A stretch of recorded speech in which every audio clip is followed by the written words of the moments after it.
Hello there. In this short video, we're going to take a look at some of the content of the Practical Coach, which is a manager's guide to helping people to get the best out of themselves.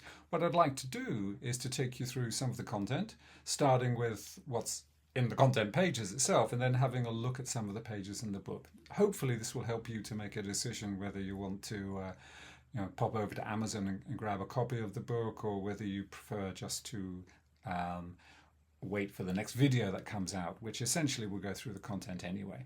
So here we go. Part one is all about coaching, the art of asking questions. We go through the GROW model. We look at handling coaching challenges. We talk about some of the do's and don'ts of effective coaching and coaching high and low performers, and then building a coaching culture. Part two is about handling different personality types and development levels, because people are different, so we need to be able to adjust our coaching style to match the different personality types. And then we talk about, should you always coach? Sometimes we should delegate support or coach, or sometimes direct, but do we actually need to do that? Or rather, which one do we need to do?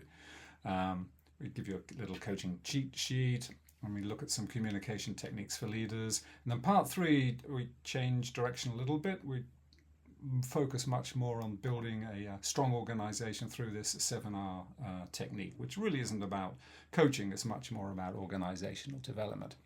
Anyway, let's take a look at some of the content, what the pages looks like.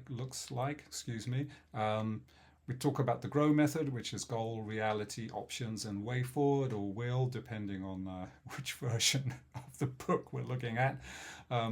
Then we go through some example questions that we can use with the GROW model. We give some quick coaching examples.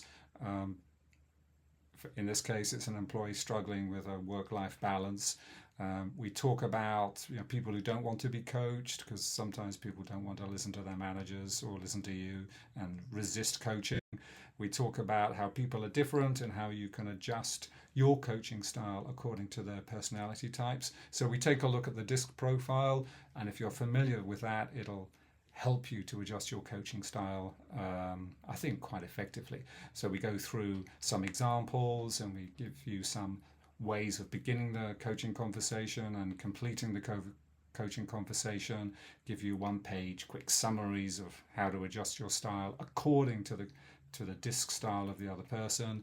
And what else do we do? Well, as I said before, do we need to coach all the time? We take a brief look at situational leadership, which I'm sure you're already familiar with, but we talk about that.